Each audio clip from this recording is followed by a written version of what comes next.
My child, perhaps you have become skilled at hiding your pain. You answer people with a smile. You say you are doing fine. You keep working, caring for your family, paying what you can, and carrying responsibilities that never seem to become lighter. But inside, something hurts. Maybe it is a relationship that changed without warning. Maybe it is a medical concern that keeps returning to your thoughts. Maybe you are exhausted from trying to solve a financial problem that feels larger every month. Or perhaps the pain has no simple name. You only know that you are tired of carrying it. And somewhere in your heart, you may be asking a quiet question. Does anyone truly see what I am going through? My beloved child, there is a story in the Gospels about a woman who may have asked that same question for 12 long years. She lived with constant bleeding. The Gospel does not tell us her name. It does not tell us where she was born, who her family was, or what dreams she once carried. It tells us about her suffering. For 12 years, her body had been weak. She had visited physicians and spent everything she had, yet her condition had not improved. According to Mark's account, she had suffered greatly under many treatments. Imagine what those years may have been like. 12 years of waking up and discovering that the problem was still there. 12 years of hoping that the next treatment might work. 12 years of watching her money disappear. 12 years of explaining herself, or becoming too tired to explain. Her pain was physical, but it was also social. There is an important detail that modern readers often miss. In the Jewish world of the 1st century, long-term bleeding carried serious religious and social consequences. According to the purity laws described in Leviticus, a person with an ongoing discharge was considered ceremonially unclean. This did not mean she was morally sinful. It meant that ordinary physical contact could affect another person's ritual status. So her illness may have created distance between her and the people around her. A touch that would have felt normal to others could become complicated for her. A gathering, a meal, a visit, or an act of affection may have carried shame, questions, or rejection. She was not only losing blood. She may have felt that she was losing her place in the community. Then she heard that I was passing through the area. A large crowd gathered around me. People pressed in from every side. Some were curious. Some were desperate. Some wanted healing. Others simply wanted to see what would happen. The woman entered that crowd quietly. She may have been afraid of being recognized. She may have worried that someone would tell her to leave. Perhaps she believed that if she could touch only the edge of my clothing, she might be healed. So she moved closer. One step. Then another. She did not make a speech. She did not ask the crowd to become silent. She did not demand attention. She reached through the people and touched my garment. Immediately, the bleeding stopped. Her body knew that something had changed.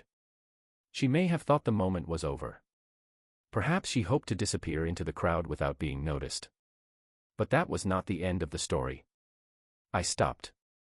I asked, "Who touched my clothes?" The disciples were confused. People were pushing against me from every direction. To them, the question did not make sense. Everyone was touching me. But I was not speaking about the accidental pressure of a crowd. I was recognizing the deliberate reach of one suffering person. The woman came forward trembling. She fell before me and told the truth. Think about that moment.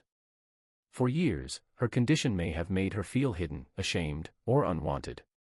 Now she stood in front of the crowd, afraid of what might happen. But I did not humiliate her. I did not call her a problem. I called her a daughter. That single word mattered. She was not merely a medical case. She was not an interruption. She was not an inconvenience in the middle of my journey. She belonged. I told her that her faith had brought healing, and I sent her forward in peace. Many people remember the miracle, but overlook the tenderness of that conversation. Her body had already been healed before she stepped forward. Yet I still stopped and spoke to her. Why? Because healing was not only about ending the bleeding. She needed to know that she had been seen. She needed to leave without shame. She needed to hear a word of peace after 12 years of fear. There is another cultural detail worth understanding. The outer garments worn by Jewish men often included fringes or tassels connected to the commandments of God. For many people, clothing was not merely practical. It could carry religious meaning and remind the wearer of faithfulness and covenant. The woman's act was not magic. The fabric itself did not possess power. Her reaching expressed trust. She believed that coming near to me was worth the risk. This story carries 3 truths for you today. First, pain can make you feel invisible, but invisibility is not the same as worthlessness. The crowd saw many people. I saw a daughter. Your pain may not be obvious to others. People may misunderstand your silence. They may notice your responsibilities but fail to see the strength it takes to complete them. Do not measure your value by how quickly others recognize your struggle. Second, faith does not always look loud or fearless. The woman was trembling. She approached quietly. She did not appear confident in the way people often imagine confidence. Her faith was mixed with fear, exhaustion, and uncertainty. Yet she still reached forward. My dear child, courage is not the absence of fear. Sometimes courage is making one phone call while your hands are shaking. Sometimes it is asking for help. Sometimes it is attending the medical appointment you have been avoiding.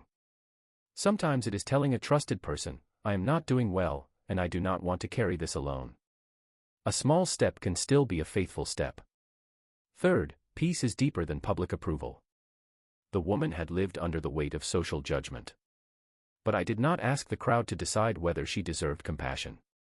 I restored her dignity before them. There may be people who do not understand your journey.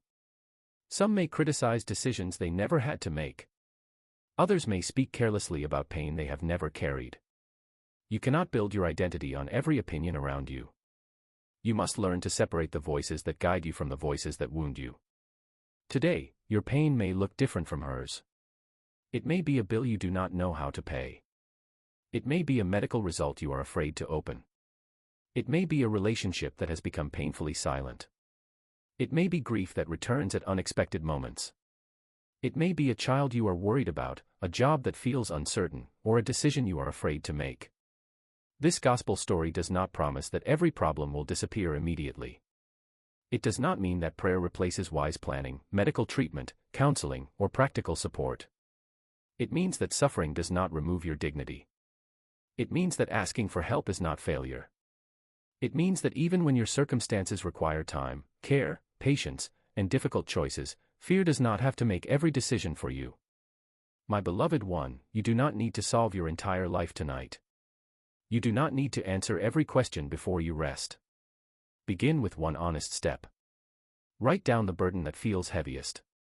Then ask yourself, what is one action I can take that is both wise and possible? Perhaps you can speak with a trusted friend. Perhaps you can contact a pastor, counselor, doctor, financial advisor, or family member. Perhaps you need to set a boundary with someone who repeatedly harms you. Perhaps you need to drink water, eat something nourishing, take your prescribed medicine, and allow your body to rest.